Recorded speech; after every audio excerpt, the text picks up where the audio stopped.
Pelo silêncio, não, né? Então vamos começar aqui, né? Deixa eu iniciar aqui falando sobre pressão osmótica.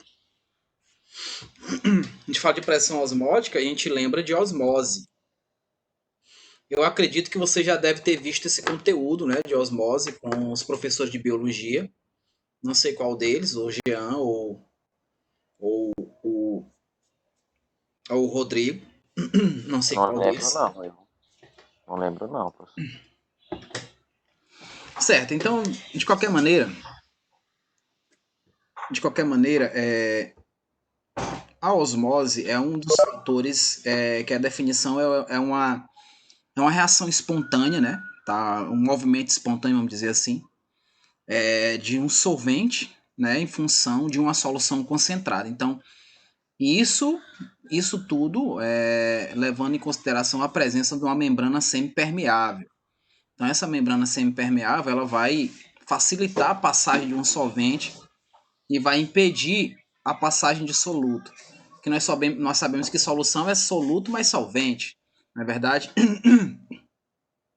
Então a osmose ela é um processo altamente espontâneo.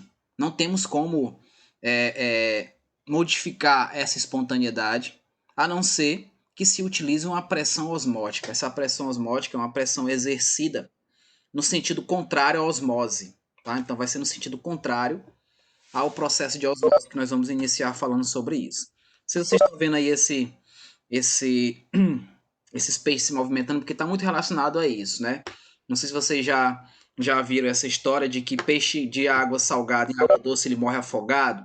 Isso é justamente pela questão da osmose, né? A osmose ela vai invadir o sistema desse peixe de água salgada, porque ele é hipertônico, ele tem uma concentração muito grande de sais, então vai fazer com que ele morra afogado, né? Com a presença de água. É até engraçado dizer isso, né? Mas Qual é o isso vai capítulo? acontecer. Ainda é o capítulo relacionado a propriedades periódicas, Gabriel. Ainda é o mesmo. Só estou concluindo. Ah, então tá aberto aqui. Oi? Então tá aberto aqui. Tá, certo, tudo bem. Ainda é concluindo a pressão osmótica, tá? Então vamos passando aqui. Pra gente não perder tanto tempo. Então aí a definição de osmose, para quem nunca viu, tá? Então, tá aí a definição.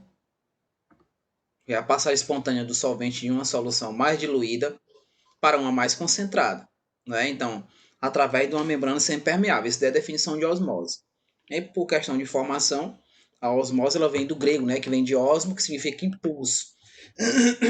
Então, a definição está condicionada muito a isso daqui, a membrana semipermeável. Então, eu só vou conseguir fazer com que a osmose passe espontaneamente se eu tiver essa membrana, no caso, uma membrana semipermeável, porque ela vai impedir que o soluto volte, né, no sentido contrário, e que o solvente venha a adentrar na solução mais concentrada. O que é uma solução concentrada? Uma solução concentrada é aquela que tem pouco solvente, não é verdade? Ela tem muito soluto e pouco solvente. Então, quando eu tenho uma solução diluída, aquela que tem mais solvente do que soluto, esse solvente vai fazer parte agora da solução concentrada. E aí modifica a estrutura, né? Modifica o tipo de solução. Na verdade, através do processo de osmose. Isso daqui vocês vão ver muito em biologia, tá? E onde é que a gente vê isso daí, professor? Nós temos um processo chamado osmose reversa, que é o que é utilizado hoje na questão da falta de água potável futuramente. Então, para se dessalinizar a água, nós precisamos fazer esse processo de osmose reversa, né? Utilizando, obviamente, uma membrana semipermeável e adicionando nesse sistema uma pressão osmótica, para fazer com que o processo não seja espontâneo e que eu consiga tirar, por exemplo, da água do mar, que é uma água concentrada de sais, né? Eu consiga tirar a água espontaneamente para eu poder aproveitar essa água. Óbvio que não é um processo 100% perfeito.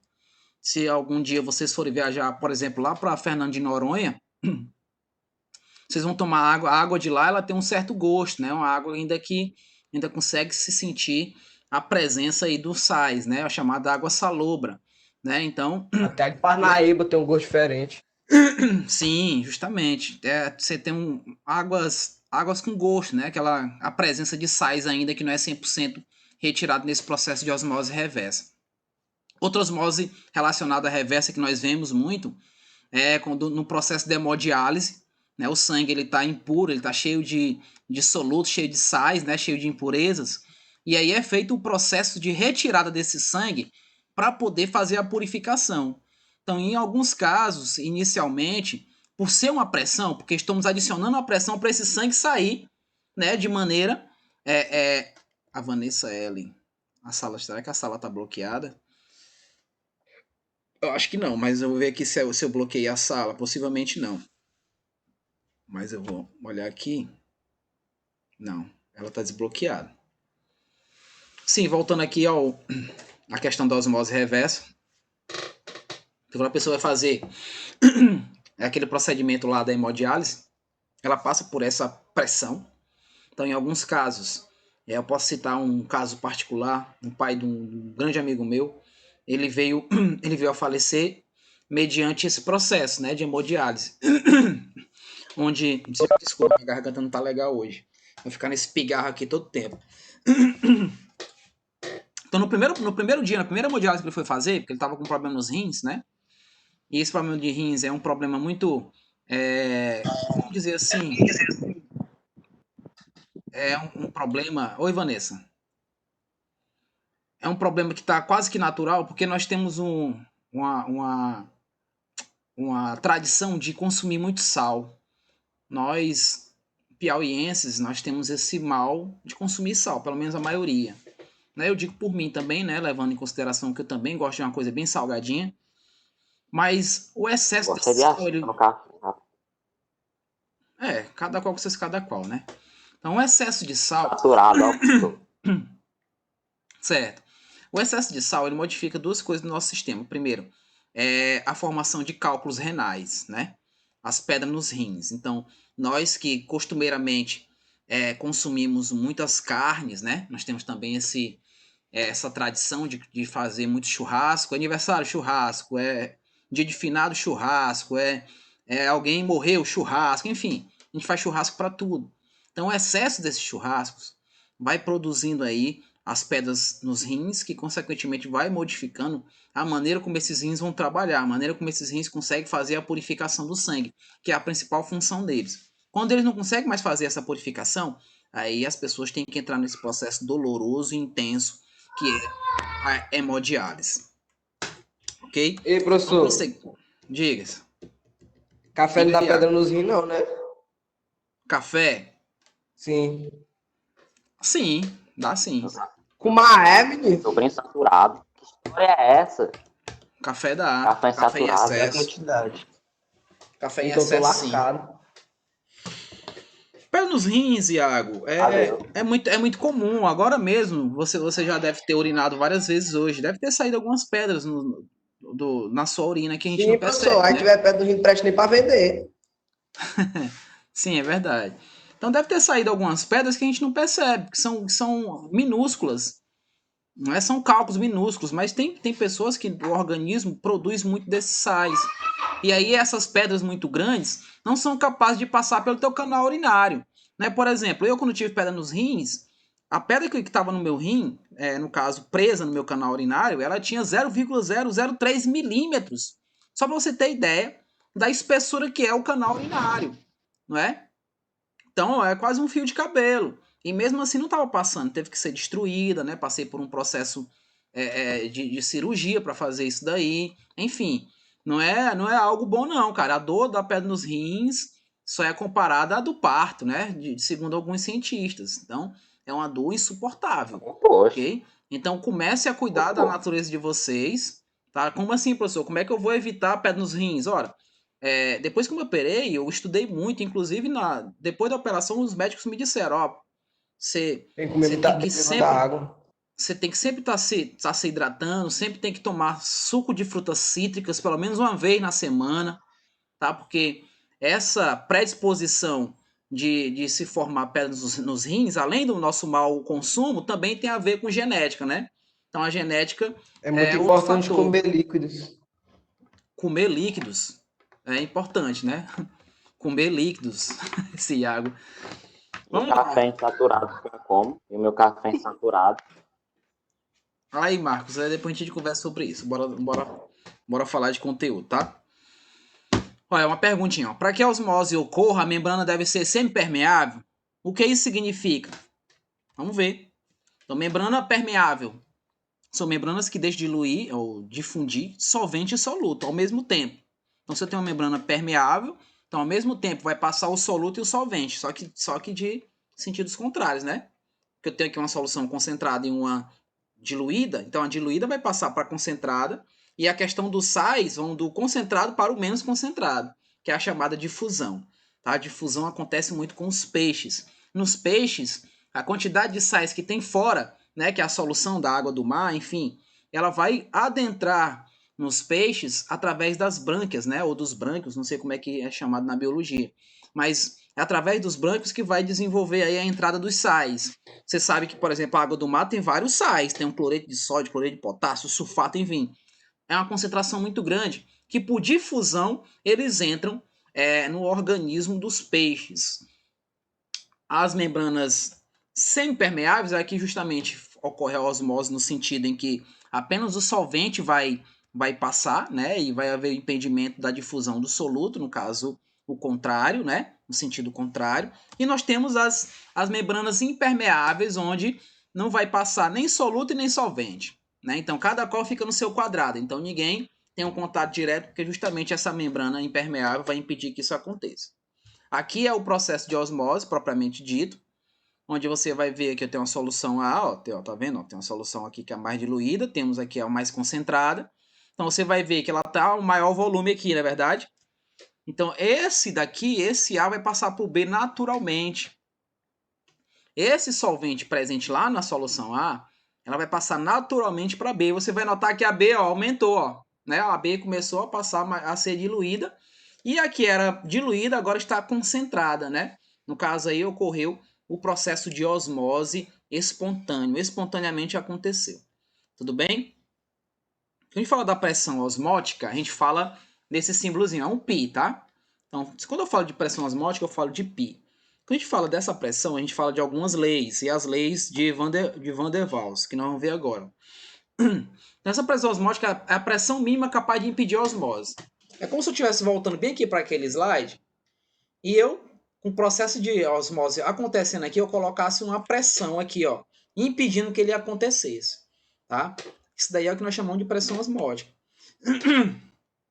Então, ó, é aplicada sobre a solução para impedir a passagem de solvente puro. Então, o solvente puro está aqui desse lado e vai passar para o outro.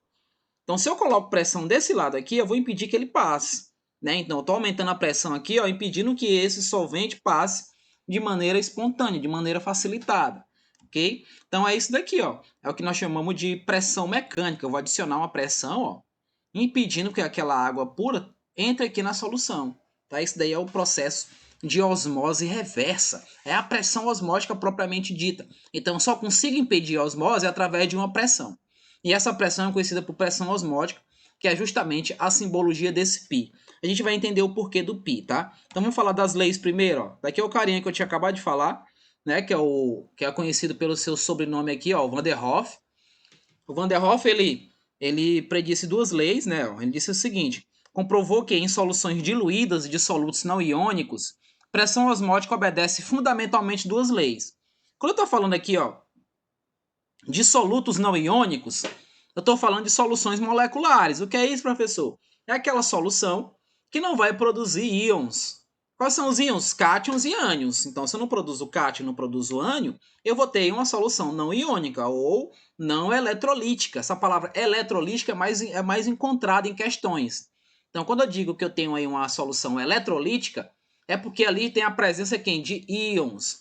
Quando eu digo que tem uma solução não eletrolítica, é porque eu não tenho a presença de íons, tá? Eu vou ter apenas o enfraquecimento das ligações, no caso aí do soluto presente nessa solução, né? Que é chamado, esse enfraquecimento é chamado de solvatação, tá? Então a expressãozinha de enfraquecimento de uma solução não eletrolítica é conhecida por solvatação. Estou solvatando apenas uma ligação, ou seja, estou enfraquecendo com a presença de água, não ocorreu uma hidrólise propriamente dita. Hidrólise vem de quebra, né? Quebra com água, não é isso? Então a primeira lei dele diz o seguinte, ó, em temperaturas constantes, a pressão osmótica é diretamente proporcional à concentração em mol por litro. Isso em temperaturas constantes, né? Isso em temperaturas constantes eu vou verificar dessa maneira. Então eu teria uma formulazinha, trabalhar com a fórmula, que é essa daqui. Tá, ó. Deixa eu colocar aqui um laserzinho para ficar uma coisa mais... Então trabalhando, não. Esse daqui, ó, é a pressão osmótica, que é representada pelo π. Aqui é a constante, essa constante é fornecida na questão e vocês têm aí a molaridade, né? A molaridade, que é justamente o número de mol sobre o volume, né? Então, através disso daí, eu consigo verificar a primeira lei da osmometria, tá ok? Tá vendo? A molaridade é esse daqui, ó, o número de mol sobre o volume, tá? Então, eu consigo verificar dessa maneira. Vamos ver a segunda lei. A segunda lei de osmometria, em concentração em mol por litro constante, a pressão osmótica é diretamente proporcional à temperatura da solução. Então veja, matematicamente a gente tinha isso daqui, né? Ó, porque lá era a molaridade, né? Nós convimos na primeira lei, né? Que é a temperatura lá vai estar constante, não é isso? Então aqui como a concentração é constante, ele vai estar diretamente proporcional à temperatura. Então nesse caso eu vou tirar a molaridade, vou colocar a temperatura aqui, que vocês estão vendo. E vou fazer aqui uma relação, ó. Experiências posteriores levaram a concluir que a equação fundamental da osmometria é idêntica à equação geral dos gases. Vocês lembram dessa equação? Alguém lembra da equação geral dos gases? Alguém? Vocês lembram disso daqui, ó? Eu lembro, só não sei botar no papel, mas. V é igual a Não lembro não. NT. N, R, T. Esse T ficou meio cavernoso, né? Eu vou apagar aqui esse. Ficou que nem meu cabelo essa quarentena.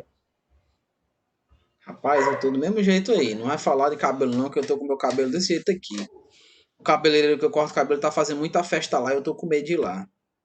Todo final de semana eu chamo uma galera pra Não, na casa dele. O povo diz que a quarentena aqui na rua, o povo tá fazendo é festa direto, com 600 contos.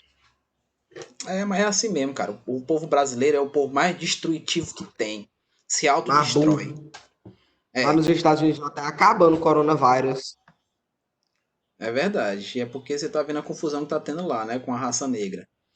E aqui vai ser do mesmo jeito. Não se preocupe não. Viu? Daqui um dia o cara olha pra gente no meio da rua e manda uma mãozada e a gente tem que dizer amém. Mas vamos lá. Ó. Essa daqui é a equação de Clapeyron, que é a equação onde derivou essas outras, tá? A derivação dessas outras, porque aqui esse P é a pressão que nós podemos definir como sendo aqui o π, né, da pressão osmótica. Aí tem aqui o volume, né, ó, se eu jogo o volume para cá, vai ficar o quê? É N sobre V. Onde esse N sobre V é justamente o que nós tínhamos vindo ali na molaridade, né? O número de mol sobre volume, não é não? Então aqui nós temos a molaridade. Lembrando que esse N aqui, ó, é essa mesma definiçãozinha aqui, ó, massa dividido pela massa molar do soluto. Né? Lembrando que 1 é para soluto, 2 é para solvente, né? 1 é soluto, 2 é solvente. Então nós temos aqui a relação dessa fórmula com todas as outras relacionadas à segunda lei. Né? Porque se a concentração molar é constante, a temperatura vai ser diretamente proporcional, né? No caso, a pressão osmótica. Então a gente vai ter a fórmulazinha para trabalhar essa daqui, ó.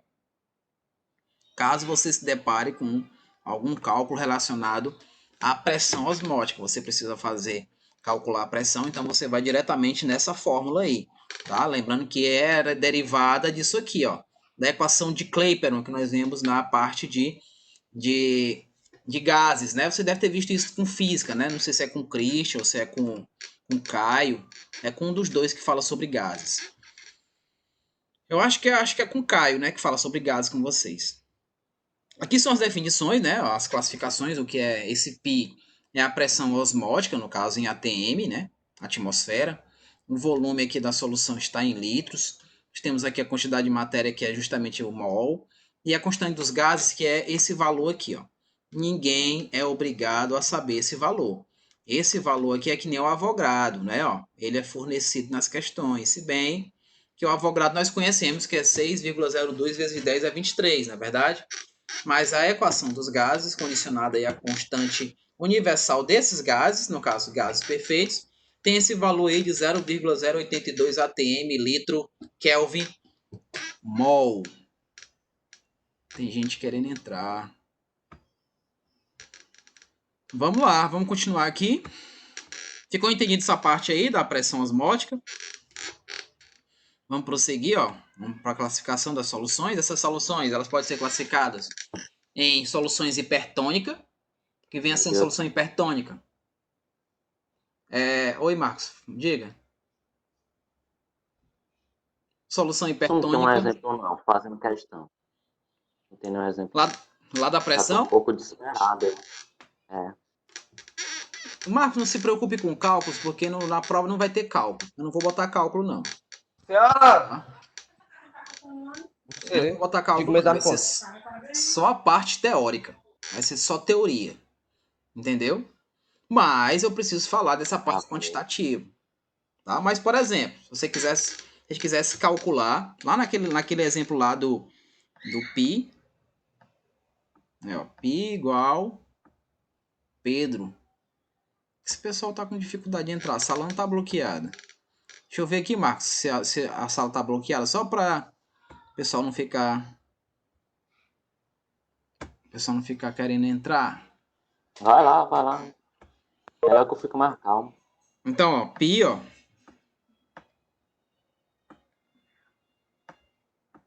Esse igual aqui, vou te contar, né?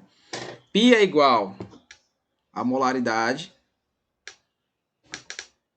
vezes a constante dos gases vezes a temperatura. Lembrando que essa temperatura é em Kelvin, tá? A temperatura aqui, ó, tem que ser em Kelvin. Então, como é que eu transformo para Kelvin? Vocês vão receber, por exemplo, 25 graus Celsius. Então, você vai pegar 25 e vai somar 273.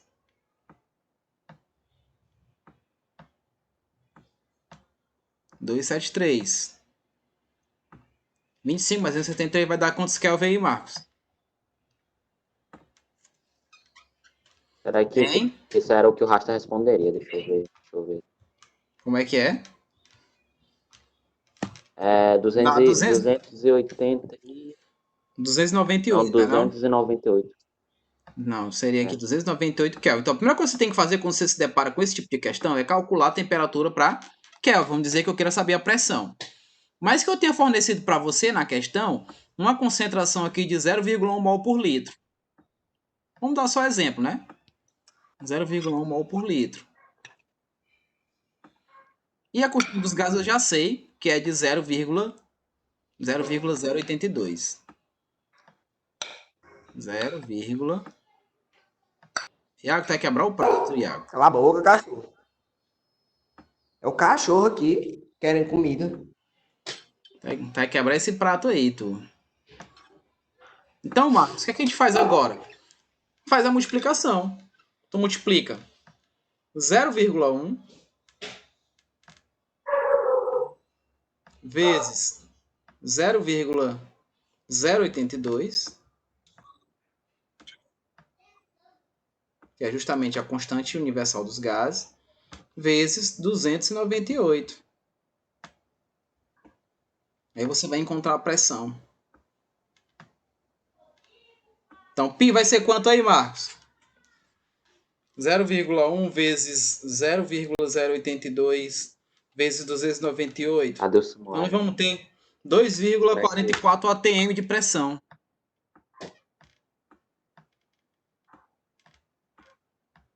(2,44) ou botar 2,4, né? 2,4 atm, Marcos. Então é assim que a gente utiliza a pressão osmótica. Entendeu aí?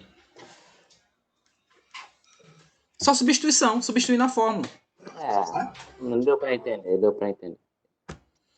vamos prosseguir aqui. Então nós temos aí solução hipertônica, que é justamente a concentração do soluto é maior que a concentração do solvente. Então ela é hiper por isso. Iso quando a concentração do soluto é igual à concentração do solvente. Desliga teu microfone, Iago. Foi mal. Então, a concentração do soluto é igual à concentração do solvente. Isso é isotônica. E hipotônica, hipo, vem de pouco, tá? Ó, hipo, pouco. Hiper, muito, né? Hiper carvalho, hiper bom preço, muito, né? Grande.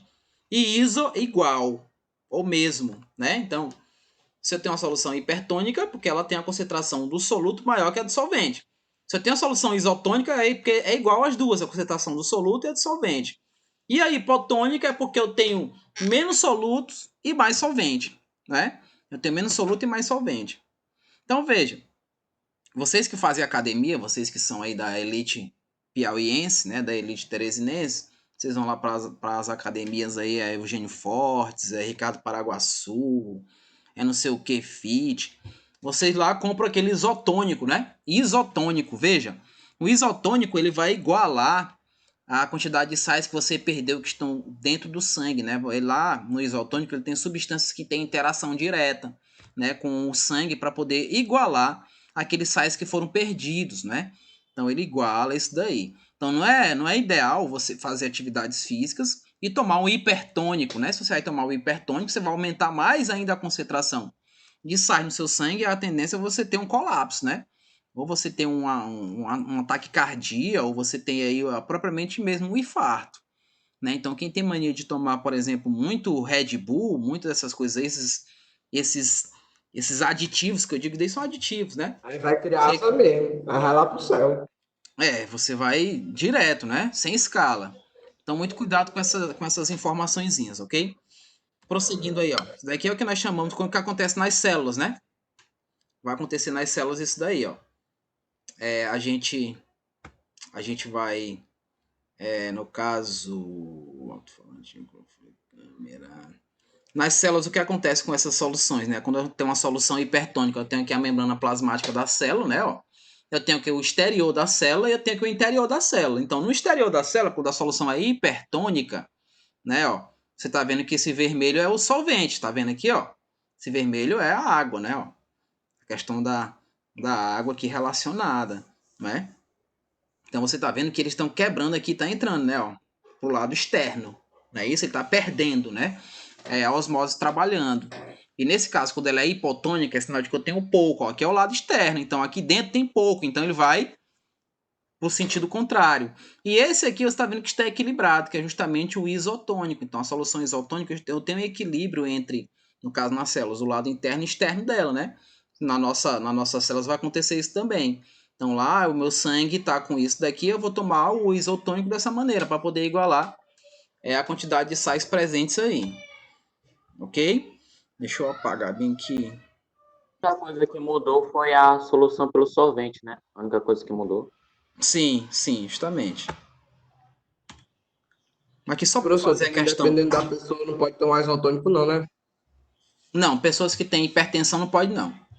As pessoas hipertensas não pode de maneira alguma estar relacionado a sais, tá? Porque o sal, né, principalmente é o sal presente, o sódio, né? Sódio é o principal vilão. Então, tendo sais, tendo sódio, já não pode, tá? Já não pode estar tomando esse tipo de solução.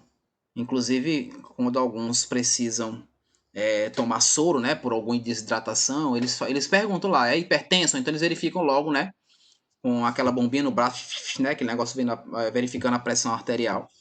E eles mudam o tipo de solução que é adicionada, porque por regra, por lei, o soro caseiro tem cerca de 0,9% de sódio, né, no caso do cloreto de sódio.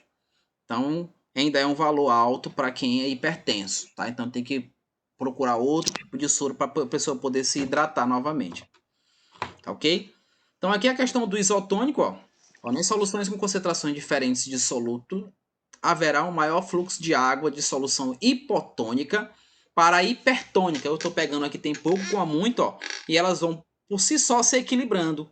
Então pego a hipo com a hiper e vão se equilibrando, e eles vão se tornar o quê? Uma solução isotônica, né? Então elas estão todas três unidas, ligadas aí nas classificações. Aí eu queria falar para vocês dos peixes, ó, a água vai entrar aqui por osmose, Quem tem peixe ornamental em casa vê que os peixes ficam todo tempo abrindo a boca, né? Ó, só abrindo a boca todo tempo. Aquilo dali é porque eles estão engolindo a água. Eles precisam engolir água, gente, para justamente ocorrer o equilíbrio entre a pressão interna e a pressão externa. Né? No caso, a pressão dentro do peixe e a pressão fora exercida sobre ele, né? Somente se for aqueles peixes de águas muito profundas. Então eles vão engolir cada vez mais água e cada vez a quantidade de água que ele ingere aumenta a quantidade de urina que é liberada. Então o peixe ele nada na própria urina, né? Nada ali próximo da sua própria urina. E isso é um processo constante. Tá? Ele tá bebendo água aqui, tá engolindo, tá fazendo os processos das trocas gasosas, tá fazendo todo esse processo de osmose e difusão, mas ele tá urinando ao mesmo instante. Por Ok? isso que tem que trocar a água dele. Justamente, meu querido. As propriedades coligativas aí das soluções iônicas. Se eu estou falando de solução iônica, eu falei para vocês, é a solução que vai ter a presença de íons, né? Então, o soluto não iônico, como é dito nas definições lá de tonoscopia, embrioscopia e crioscopia, esse não iônico, eu não vou precisar, no final de tudo, fazer uma correção chamada fator de correção de Van der Hoff. Justamente porque esses íons eles vão fazer uma formação de cargas, né? Então, a soma dessas cargas vão modificar a estrutura daquela solução. Então, isso eu tenho que ficar muito atento quando eu me deparar com um tipo de solução iônica. E eu vou notar que aquelas formulazinhas que eu coloquei nas aulas passadas, de tonoscopia, embrioscopia e crioscopia, ela vai modificar, porque eu vou ter que fazer a correção, o fator de correção, que é justamente esse I que eu vou mostrar para vocês. Então, ó, quando a gente tem aqui, ó, em concentrações idênticas, soluções eletrolíticas apresentavam efeitos coligativos maiores do que a das soluções não eletrolíticas. É justamente os íons formados. Esses íons, essas cargas, elas vão interferir nas propriedades. Então, vamos ver aqui. Em soluções eletrolíticas, as moléculas de soluto se dividem em íons, óbvio.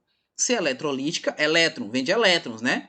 Lítica é a solução, então eletrolíticas vão se dividir em íons. Tem um cátion, tem um ânion, que é o formador daquele sal. Se ele está no meio aquoso, vai haver o rompimento da ligação e vai produzir esses íons, que é o que a gente vai ver aqui, ó. Quando você olha para cá, você está vendo que aqui nós temos uma molécula de glicose. Essa molécula de glicose, gente, ela é uma molécula não eletrolítica. Por quê, professor? Olha para o produto. Você está vendo aqui a água. Olha para cá para o produto. Vocês estão vendo a mesma molécula que tem lá no reagente, não estão? É a mesma molécula. Essa mesma aqui. Não mudou nada. Né? Não houve a mudança. Qual é a diferença? Só aqui que está aquoso. Que esse era sólido e esse é aquoso. Justamente pela presença da água. Então está no estado aquoso. Mas ele continua sendo aquela mesma molécula de glicose no início. Foi o que ocorreu aí então, professor?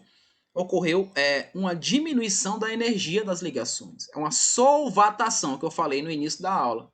Então, solvatei essa molécula, né, no caso aí, fiz a solvatação e ocorreu o enfraquecimento. Então, esse soluto ele não vai interferir diretamente pela questão de cargas, porque eu tenho um mol de glicose, no caso sólida, e eu vou ter um mol de glicose aquosa, tá, no final do processo. Então, ela não vai interferir aí nas minhas propriedades coligativas diretamente. Eu não vou ter que fazer uma correção de fator de carga aí, porque não tem carga para poder fazer isso.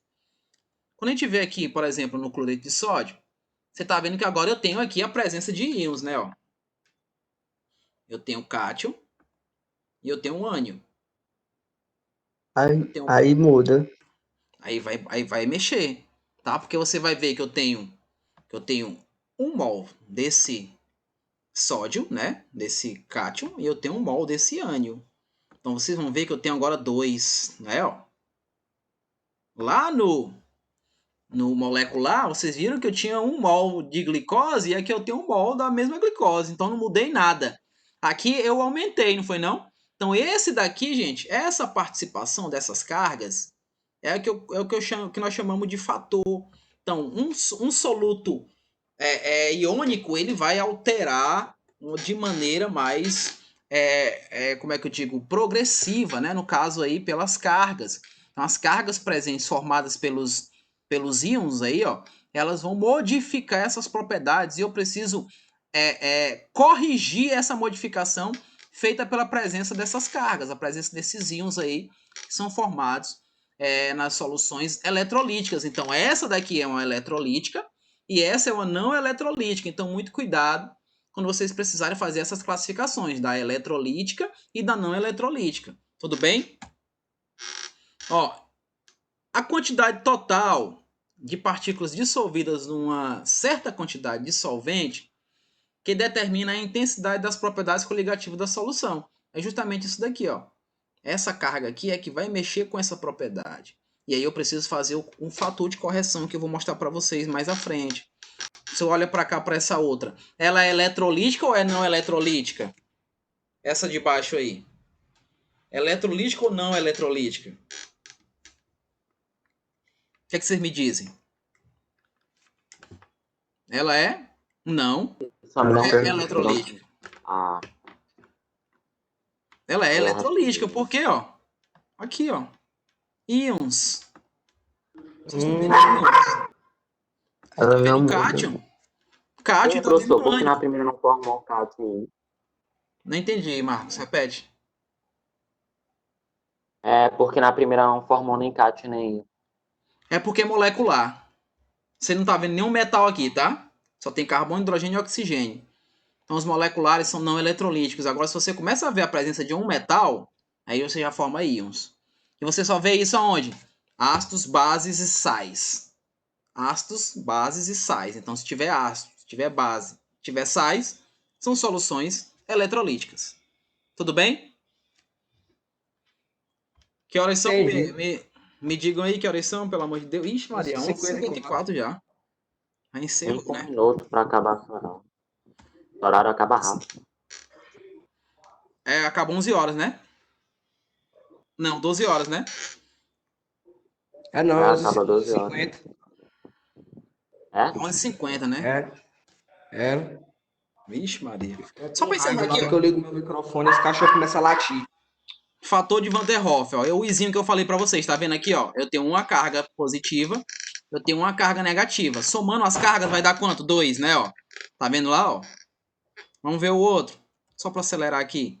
Eu tenho duas cargas de hidrogênio, ó, positiva, e tenho uma só aqui de sulfato. Então, somando 2 mais 1 vai dar quanto? 3. Né? Então, são o que vai alterar, né? Isso, ó. Eu tenho 3 de H+, e tenho uma de PO4, 3 menos, né? Que é o fosfato. Então, quantas cargas eu tenho? 3 mais 1 dá quanto? 4. Olha o tanto de fator que está sendo modificado no sistema, né? Então, ó, isso daí é o que eu tenho que sempre ver. A fórmulazinha que eu vou utilizar, Marcos, é essa daqui, ó. Essa é a fórmula do fator de Van der Rohe. Então, deixa eu só dar um exemplo. Se eu tenho bem que se eu quero calcular a tonoscopia, né? Que é o Mais uma fórmula para me desesperar. Professor, diga. vai calcular a última de baixo, né? A última fórmula de baixo. Isso. Ah, Justamente. Então, ó, a Ah. constante, né? É constante ebullioscópica. Aí vai ter a molaridade. Isso eu estiver falando de um soluto iônico. E eu vou ter que calcular o I, que é justamente o fator, essa fórmulazinha que vocês estão vendo aí, ó. Se o meu soluto for iônico, eu tenho que fazer isso, eu tenho que calcular com I. Vou pegar a fórmula, vou adicionar o I. E como é que eu sei? Esse alfa aqui é a quantidade de porcentagem que ele está diluído. Ele pode estar 100%. Então, se é 100%, eu vou ter a mesma quantidade e o valor das cargas. Então, eu tenho duas cargas ali, se é 100%, então eu vou colocar. O I vai ser 2. Eu tenho 3 cargas ali, se for 100%, o I vai ser quanto? 3. Eu tenho 4 cargas ali, se for 100%, o I vai ser quanto? 4. Vou colocar esse valor substituindo no I. Mas se ele diz na questão que ocorreu uma dissolução, né? Uma separação desses íons de 90%, aí vocês vão chamar esse alfa aqui, ó, de 0,9. Então ficaria 0,9, né, ó, que é os 90%, vezes a quantidade de cargas que você faz na dissociação, e você encontra esse I. Mas só se a questão te fornecer, tá bom? Eu vou ficando aqui porque vocês têm que almoçar, tem que entrar em outra sala, né? Eu praticamente acabei propriedades coligativas, tá? Praticamente acabei. Eu vou colocar essa aula hoje lá no sala de aula, vejam lá, para qualquer dúvida que vocês tiverem. E a gente vai trabalhando com mais questões, né? Vou ver se eu consigo colocar uma lista de questões para você, pra gente poder treinar. A gente tem que treinar, isso é treinar, tá? E não se preocupe que não vai ter cálculo, é só teoria, tá? Então não precisa vocês ficarem desesperados, não. Só teoria pra gente trabalhar. Um abraço Ok. e até a próxima aula. Tchau. Falou, professor. Valeu. Lembra